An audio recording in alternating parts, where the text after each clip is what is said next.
Quando a pessoa não consegue enxergar o seu estado espiritual. Porque quando a pessoa consegue enxergar e ela reconhece, querido, esse é o passo inicial para que a mudança comece a acontecer na vida da pessoa. Mas quando a pessoa não chega a esse ponto, ela continua permanecendo com seus olhos fechados, vendados, não reconhece que a sua vida espiritual não está bem, porque espiritualmente eles não estavam bem.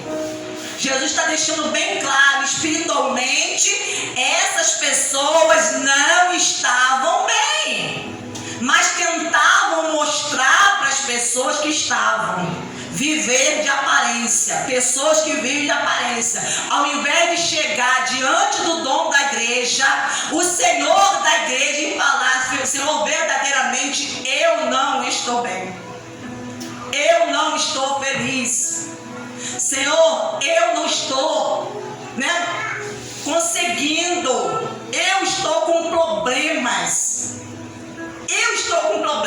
eu não estou conseguindo ser a pessoa que o Senhor quer que eu seja, a igreja que o Senhor quer que eu seja, eu não estou conseguindo ser, eu não estou conseguindo me posicionar como o Senhor espera que eu me posicione, a atitude que o Senhor espera que eu tenha diante do mundo espiritual, eu não estou tendo. Diante das pessoas, diante das outras pessoas, eu fico assim, em cima do muro, eu fico ali, sem tomar um posicionamento, eu fico dividido. Então, ele estava mostrando, sim, miserável, pobre. Olha, querido, ele começa a dar ali as características: infeliz, miserável, pobre. Mas como é que eles se viam? Ricos. Se viam ricos. Mas Jesus está falando: não, você é pobre. Porque a verdadeira riqueza não é essa que você está colocando a sua confiança, se apoiando. Isso não é a verdadeira riqueza. Então, aos olhos de Deus, Deus estava vendo eles como pobres. Pessoas pobres. Só eles que não estavam conseguindo enxergar. Cegos e nu. Estavam completamente cegos, querido. Não conseguia enxergar aquilo que estava bem claro e evidente diante dos olhos. E foi preciso Deus trazer o quê? Uma mensagem, enviar uma mensagem para poder fazer com que essas pessoas se despertassem, abrissem seus olhos. E ele fala o quê? Que eles estavam nus. Estavam nus, querido. Estavam sem vestes. Sem as vestes da salvação, as vestes da justiça. Estavam nus. Eles, por terem condições, o que eles faziam? Iam lá, compravam belas roupas. Se vestiam seus corpos com belas roupas para apresentar diante das pessoas. Focavam no exterior. O foco era o exterior. Priorizavam o exterior. Não era o interior. A prioridade era o exterior. Mostrar para a pessoa viver de aparência. Querido, Deus não suporta pessoas que vivem de aparência. A Bíblia fala que a sinceridade, Deus se agrada da sinceridade do coração. O que agrada a Deus é sinceridade. Pessoas que são sinceras com Deus e com as pessoas também. Porque não basta ser sincero com Deus, ser sincero com as pessoas também. Então eles ficavam aqui vivendo uma vida de fingimento. Mas o problema é que não havia nenhuma reação. Não havia reação. E Deus esperava o quê? Reação. Aconselho que você compre de mim ouro refinado pelo fogo, para que você seja de fato rico. Então ele fala o quê? Eu aconselho. Olha Jesus, mesmo ele sendo o dono da igreja, o senhor da igreja, ele está dando um conselho. Ele está dizendo: olha, eu não estou te obrigando a você fazer isso, mas eu estou te dando apenas um conselho. Se você quiser atender a esse conselho, ouvir a esse conselho, aí é com você. Porque você tem a opção de rejeitar o conselho, de não ouvir. Mas eu estou te dando um conselho. E qual é o conselho? Que você compre de mim ouro refinado pelo fogo. O apóstolo Pedro, ele diz lá na sua primeira carta, lá no capítulo 1, se eu não me engano, versículo de número 7, que ele compara, ele fala que a fé genuína, a fé verdadeira, que leva a pessoa à salvação, essa fé é mais preciosa do que o ouro perecível, o ouro que foi refinado pelo fogo. Querido, a pessoa, para ela alcançar a verdadeira riqueza espiritual, somente por meio da fé em Jesus. Porque a fé vem por ouvir, ouvir pela palavra de Deus.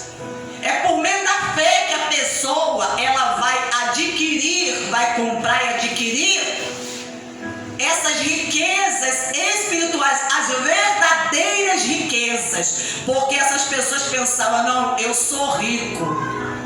Mas Jesus está falando: não, existe a verdadeira riqueza espiritual que vocês ainda não possuem, mas que vocês precisam comprar, precisam adquirir essas riquezas. E para que vocês venham adquirir, tem que ser por meio da fé. Uma fé que é comparada, que é mais preciosa que o ouro. Uma fé, aleluia, que ela é refinada, ela é purificada, querido. É uma fé que é provada. Então é essa fé que vai fazer com que vocês consigam alcançar essas riquezas. Porque é por meio dessa fé, querido, que a pessoa tem a comunhão com Cristo. Se relaciona, se aproxima dele. Aleluia. Então ele está mostrando quais são as verdadeiras riquezas. Irmão, porque por causa das coisas materiais hoje, as pessoas estão se afastando e virando as costas para Deus, irmão. Estão se afastando de Deus. O que aconteceu com a igreja de Laodiceia? Deus também advertiu Israel antes deles entrarem na terra prometida.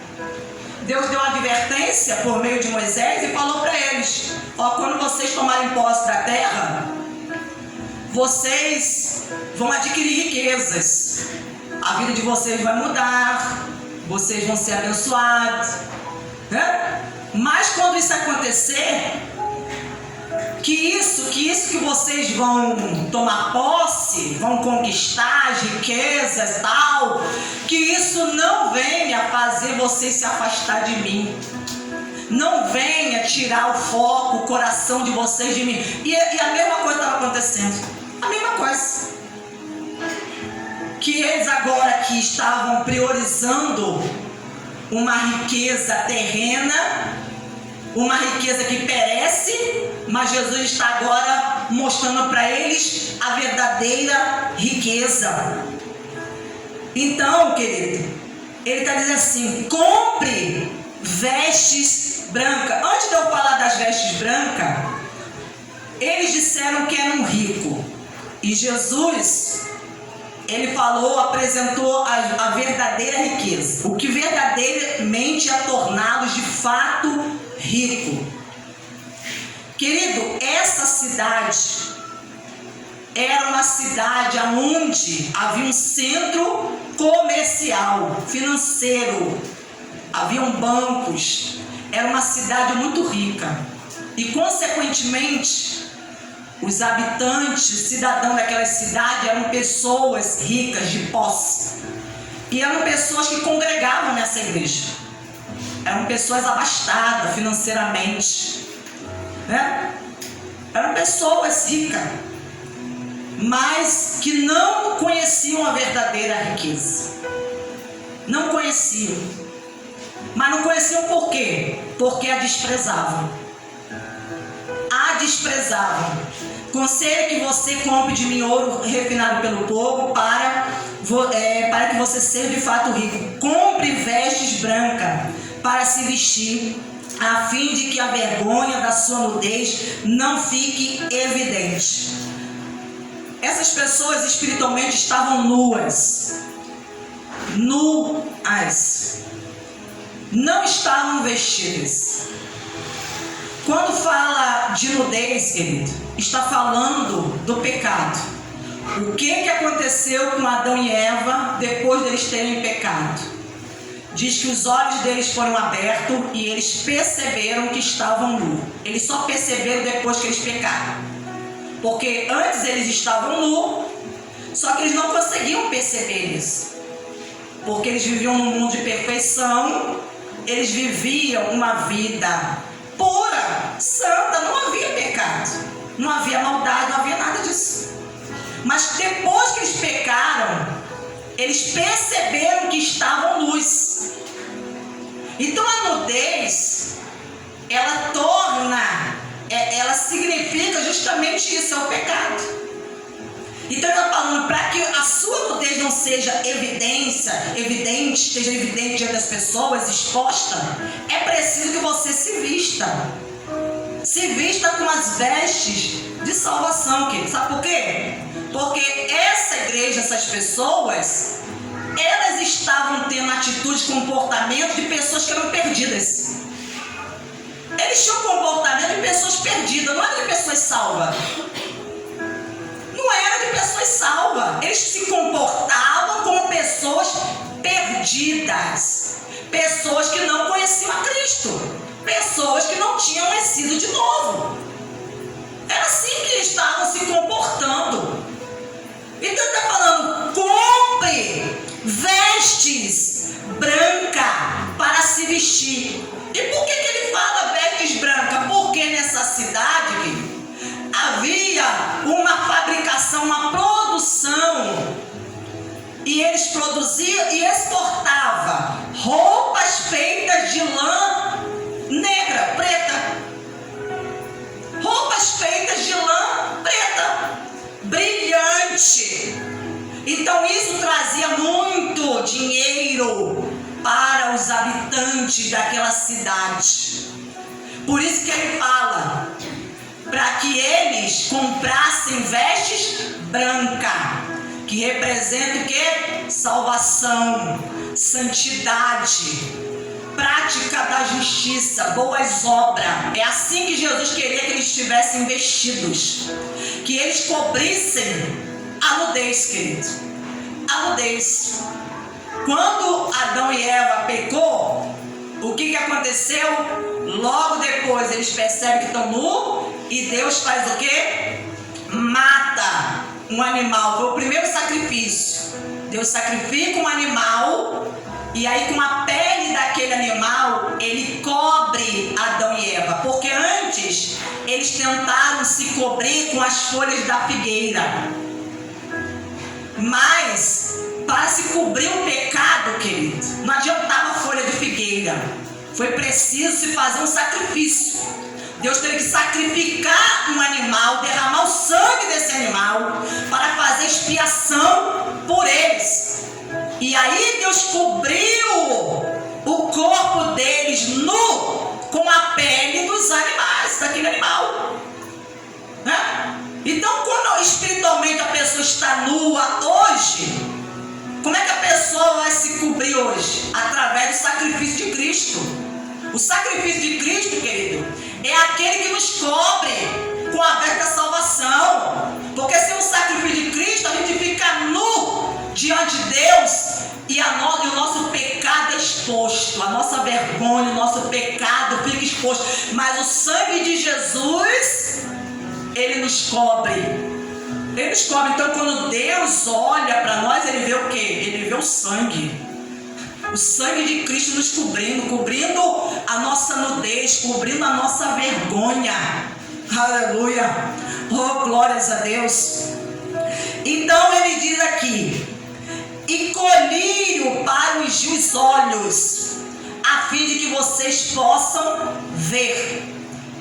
Então, Jesus falou que aquelas pessoas estavam cegas, não conseguiam enxergar, querido, a sua situação espiritual, como Deus estava enxergando, porque uma coisa é como eu enxergo e outra coisa é como Deus está me enxergando. É isso que eu tenho que pensar. Uma coisa é como eu me enxergo, às vezes eu estou me enxergando que está tudo bem comigo, mas Deus que está olhando para mim, que está olhando para dentro do meu interior, e Ele está vendo que não está nada bem. Ele está vendo coisas às vezes em mim que eu não estou conseguindo ver, né? E por isso que eu preciso estar em comunhão com Ele, falar com Ele, para que Ele me mostre, para que Ele fale comigo. Ele me mostra onde eu preciso mudar, eu preciso, querido, permitir que Ele trabalhe na minha vida. Então Ele estava dizendo aqui que naquela cidade, querido, havia, né, uma escola de medicina, aonde eles faziam o quê? Faziam um tipo de colírio em pó, aonde as pessoas que tinham algum tipo de problema na visão utilizavam-se esse colírio para que restaurassem a visão dessas pessoas, né? Era um colírio muito utilizado, muito procurado para tratamentos. Então era um colírio que tinha como o propósito abrir, recuperar a visão que estava doente, danificada, comprometida, que estava impedindo a pessoa de enxergar. Por isso ele fala que eles estavam cegos espiritualmente, eles deveriam comprar colírio para ungir os olhos. Aleluia. Mas o colírio de Deus, querido, o colírio de Deus que abre os olhos é o que? A palavra de Deus. A palavra de Deus que é o colírio. É o Espírito Santo que vai abrir os olhos da pessoa. A pessoa está cega, a palavra vem, ó, e tira aquilo que está impedindo a pessoa de enxergar. E o colírio para os olhos a fim de que possam ver. Eu repreendo e disciplino aqueles que amam. Portanto, seja zeloso e arrepende-se. Ele falou, eu disciplino, eu repreendo e disciplino aqueles que amam. Queridos, se nós estamos sendo repreendidos e disciplinados pelo Senhor, olha, glorifique a Deus por isso. Glorifique, sabe por quê? Porque isso é prova de que Ele te ama. No dia que Deus parar de repreender e te disciplinar, abre teus olhos, bota tua barba de molho. Abre teus olhos e bota tua barba de molho. Sabe por quê? Porque no dia que isso acontecer, pode ter certeza que você está perdido. Está completamente mais perdido que perdido. Se Ele ainda continua te repreendendo, te disciplinando, é porque Ele está te dando nova chance, nova oportunidade para que a pessoa reconheça. Ele está mostrando o amor dele. O amor está sendo longânimo, paciente com a pessoa, querido. Está sendo paciente, esperando que a pessoa tenha uma atitude, uma reação. Porque quando Deus repreende, corrige, disciplina alguém, querido, ó, Deus pode disciplinar, repreender alguém usando uma pessoa, através da palavra. Quando você está ouvindo uma pregação, um ensino da palavra, Ele pode usar a palavra, alguém que esteja pregando, ensinando, ou quando você estiver lendo, meditando na palavra na sua casa, Ele pode repreender pela palavra e você vai entender. Ele vai te corrigir e fazer você entender que Ele está falando com você. Então Ele pode te repreender, te corrigir através das circunstâncias, de problemas que surgem na sua vida, para que Ele vai utilizar essas circunstâncias para fazer você querer se voltar para Ele, se aquebrantar, se arrepender e se voltar para Deus. Então tem problemas que surgem na nossa vida que eles têm como finalidade é fazer a pessoa se aproximar de Deus. Porque Deus está vendo, ó, do jeito que você está você só está se afastando, você está se apostatando da sua fé, você está perdendo foco, você não está mais priorizando a sua fé em mim, as coisas espirituais. Então começa a ver os problemas, os problemas começam a intensificar, né? É o diabo está por trás. Sim, mas por que Deus está permitindo, utilizando aquilo ali? Para você acordar, para você se despertar. Então quando Deus começa a repreender muito, disciplinar alguém, querido, desperta. Deus está querendo te alertar para alguma coisa. Ele quer que você, aleluia, atente para algo que Ele quer na sua vida. Ele quer que você mude atitude, que você reaja, que você ouça a voz dele e obedeça. Obedeça antes que seja tarde. Antes que seja tarde. Então Deus, para corrigir, repreender alguém, Ele se utiliza dos inimigos. Do diabo, sim, do diabo. Ele se utiliza do inimigo. É só você pegar o exemplo de Israel. Os inimigos de Israel, quantas vezes Deus utilizou-se dos inimigos de Israel? Os povos lá, os medianitas, os filisteus, os amalequitas, para poder o quê? Disciplinar Israel. Disciplinar, corrigir Israel. O diabo está me atacando. O diabo está vindo contra mim. Mas, querido, abre o teu olho. Deus não está permitindo isso aí para que você venha se aproximar mais dele? Para que de repente você reconheça, seja humilde, busque mais a Deus em oração, se santifique, se consagre, se arrependa. Então pensa sobre isso, porque Deus está sempre me repreendendo. Já observou que às vezes, todo culto que eu vou tem uma palavra de repreensão, todo culto que eu vou tem uma palavra de Deus me disciplinando, me corrigindo, tal, porque Ele está querendo te despertar, querido. Mas a cegueira está te impedindo, a falta de entendimento está te impedindo, querido. Está te impedindo, mas Ele está mostrando o amor dele e a misericórdia dele. A pessoa que não está entendendo isso, né? A pessoa que não está entendendo. Então Ele fala, portanto, seja zeloso, querido. Seja zeloso e arrepende. Zeloso é a pessoa o quê? A pessoa cuidadosa. A pessoa, querido, dedicada, que se aplica o coração, seja zeloso. É aquela pessoa fervorosa. O problema dessa igreja aqui, dessas pessoas, haviam perdido fervor. Faz aquela oração com água com açúcar. Já viu a oração com água com açúcar? Que não tem resultado nenhum, meu irmão. Aquela oração que não sobe nem no céu. Com água com açúcar. É uma oração que não tem poder. É uma oração que não traz resposta. É uma oração que Deus não opera. Aquela oração que chama gato. Meu Senhor amado, que não traz mudança, irmão. Ora. Meu irmão, você está orando quanto tempo a respeito de uma coisa e essa coisa não muda? Você tem que abrir teus olhos.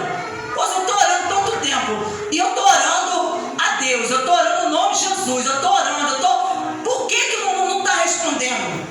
Deus quer que as pessoas não acordem, se despertem para isso, né? Uma oração que parece uma oração ensaiada, mecânica, que fica repetindo a mesma coisa, que parece um mantra, que parece uma reza, que fica ali, mas não é algo que vem do coração, não é algo sincero, que fica ali, a mesma coisa, ensaiadinho, todo dia a mesma coisa. Para com esse negócio agora. Para com esse negócio, essa reza. Para com esse negócio agora, porque isso não está trazendo eficácia nenhuma. O que a palavra de Deus fala? Que a oração de um justo muito pode em seus efeitos. E Jesus falou, aquele que pede, recebe. Aquele que busca, encontra. Aquele que bate, a porta se abre. Aleluia. Então ele fala aqui, arrepende, querido. Ele está falando, reconheça o estado espiritual que você se encontra. Reconheça. Confesse diante de Deus, diante de Jesus. Confesse, reconheça. Mude o seu modo de pensar. Mude as suas atitudes. Jesus estava chamando aquelas pessoas a mudar as atitudes, querido. Mudar as atitudes. Se voltar para Deus, priorizar a Deus. Nós precisamos das coisas materiais. Nós vivemos no mundo, sim, mas essas coisas não podem ocupar o lugar de Deus na nossa vida e em nosso coração. Elas não devem ter a primazia. Não deve, querido, porque quando isso acontece, querido, há um declínio espiritual, uma morte espiritual. Eis que estou à porta e bato. Se alguém ouvir a minha voz e abrir a porta, eu entrarei em sua casa e cearei com ele, e ele comigo, querido. Essas pessoas haviam colocado o dono da casa para fora. Haviam colocado o dono da casa, o senhor da casa para fora. Você está compreendendo aqui? Que Jesus estava do lado de fora? Que ele não estava na vida dessas pessoas? Elas iam, querido, para a igreja. Iam para a congregação, iam congregar, botavam as suas vestes, as suas roupas bonitas, iam para a casa de oração, iam para congregar, iam lá ouvir as mensagens, cantar aqueles belos louvores. Só que Jesus estava falando que ele estava do lado de fora, querido. Por que estava do lado de fora? Porque eles colocaram Jesus para fora, querido. As minhas atitudes, aquilo que eu faço, eu posso colocar Jesus para fora da minha vida. Jesus é a palavra de Deus, querido. O verbo que se fez carne é a palavra. Se eu não obedeço, não creio, não pratico a palavra, você acha que a palavra vai estar dentro de mim? Jesus falou: se vós estiverdes em mim e a minha palavra estiverdes em vós, estiver dentro de vós, pedireis tudo o que quiserdes, que vos será feito. Mas Jesus estava por lado de onde? Por lado de fora, porque eles colocaram Jesus para fora. Porque Jesus não tinha mais espaço, lugar na vida daquelas pessoas. Não tinha. Ele está tentando falar, ele está tentando abrir os olhos, ele está tentando chamar atenção, ele está enviando mensagem, ele está usando pessoas, ele está tentando alertar, ele está corrigindo, disciplinando, mas tudo para chamar a atenção. Mostrar à pessoa o perigo que as pessoas estão correndo, querido. Porque pegaram e colocaram o dono da casa para fora. Aleluia. Eis que estou à porta e bato. Se alguém ouvir a minha voz. Ele está falando se alguém ouvir, por quê? Porque isso indica que ninguém estava ouvindo, irmão. Ninguém estava ouvindo a voz de Jesus, a voz da palavra. Ninguém, ele está falando, está batendo. Eu quero entrar, quero mudar a sua vida, eu quero salvar, quero te libertar, quero te curar, quero restaurar sua família, quero mudar a sua vida, quero transformar você, quero mudar a sua história. E ele estava lá batendo. Se alguém ouvir, então ninguém ouvia. Sabe por que não ouvia? Porque estavam distraídos com outras coisas. A distração. Alguém já chamou na tua casa, no portão, no portão lá? E aí você estava distraído dentro de casa, ouvindo um rádio lá, um louvor, com a televisão ligada, e você lá distraidão lá, e tem alguém batendo lá e chamando, quase derrubando o portão da tua casa e te chamando: ô fulano, e você, aí de repente que você ouve uma voz assim, e acho que tem alguém chamando, aí foi lá atender, mas às vezes a pessoa nem ouve, aí depois a pessoa fala: pô fulano, tira na sua casa, olha, eu gritei, eu berrei, olha, teve até vizinho seu que saiu pra ver quem estava chamando, mas tu não apareceu, você não deu nem as caras, e eu fiquei ali, ó, mofando ali pra falar contigo. A pessoa: não, mas eu estava em casa, só que eu não ouvi. Sabe por que eu não ouvi? Porque estava distraído com outras coisas. Estava distraído, ocupado com outras coisas. A mente, o foco estava em outras coisas. Por isso que não ouve. Não ouve. Por isso que quando você vai parar para ouvir a palavra, a mensagem, desprender, se desligar de tudo, se desligar de tudo, voltar a sua mente, seu corpo, sua alma, seu espírito para a palavra de Deus. Nada te distrair, para você conseguir ouvir. E ele diz aqui: eis que estou à porta e bato, alguém ouvir a minha voz e abrir a porta. Abrir a porta. Entrarei em sua casa, cearei com ele e ele comigo. Outra coisa que ela precisa fazer é abrir a porta. Abrir a porta da sua vida, do seu coração, querido. Abrir a porta. Porque ele não vai arrombar a porta do seu coração, da sua vida. Ele não vai fazer isso. Ele vai esperar que você abra. Que você o chame, o convide, faça isso. Ele vai esperar você fazer isso. Você tomar a iniciativa. Deus, Jesus está esperando você tomar a iniciativa. Ele fala com você, mas quem tem que tomar a iniciativa é você. Entrarei em sua casa e cearei com ele e ele comigo. Aqui está falando de comunhão, querido. Comunhão, relacionamento, intimidade. Intimidade. Porque é isso que Jesus está buscando. Com a igreja, com as pessoas, com os filhos de Deus. Intimidade, comunhão e relacionamento.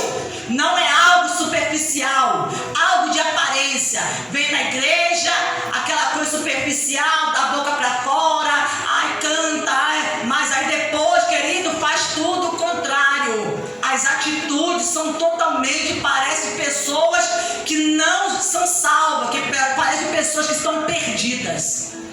Pessoas que não conhecem a Cristo, Deus que elas dizem conhecer, acreditar. Ao vencedor darei o direito de assentar-se comigo no meu trono, assim como também eu venci e me assentei com meu Pai no seu trono. Quem tem ouvidos, ouça o que o Espírito diz à igreja. Ao vencedor, querido, ao vencedor, ele promete uma recompensa aos que vencerem, porque até Deus não quer nenhum derrotado. Irmão, Deus não quer derrotado do lado dele. As pessoas que vão estar no céu com Deus são as pessoas que venceram. Lá você não vai encontrar nenhum derrotado. O derrotado você vai encontrar, sabe onde? No inferno. No inferno só vai ter derrotado. Mas no céu só tem vencedor, os que venceram. E para vencer é preciso ter perseverança, hein? Porque eu não penso que vai alcançar a recompensa prometida por Jesus de qualquer maneira, não, querido. Não. Tem que fazer a sua parte. Se esforçar, se sacrificar, renunciar, se santificar, ter comunhão com Ele, deixar Ele guiar e dirigir a sua vida, para que você se torne um vencedor. Um vencedor. Ao vencedor darei o direito de assentar-se comigo no trono. Aleluia. Porque ele falou, eu venci. Eu venci. Ele veio como homem para mostrar ao homem, ao ser humano, que o ser humano nesse mundo é capaz de vencer, querido. Estando aliançado, unido a Cristo. Se nós estivermos nele, nós somos sim capazes de vencer. Agora sozinhos não, porque ele falou, sem mim, nada vocês poderão fazer. O que estava acontecendo com as pessoas de Laodiceia, que eles estavam tentando ter uma vida longe de Deus, uma vida sem depender de Deus. E aí eles estavam sendo vencido pelo pecado, vencido, querido, pela apostasia, e parecia que tudo estava bem, mas o Senhor, o dono da igreja, estava dizendo que não estava bem, que espiritualmente não estavam bem, querido. Mas que venhamos dar ouvido à voz de Deus, enquanto há tempo. Venhamos nos humilhar debaixo da potente mão de Deus, querido. Porque Jesus, Ele prometeu voltar. Ele prometeu voltar, e os sinais que confirmam A sua vida cada dia mais tem se intensificado. Só não vê quem não quer. Só não vê quem não quer. E ele está dizendo que ele está reservando a recompensa àquele que vencer. Aplaude e glorifique a Deus. Aleluia. Aplauda e glorifique a Deus.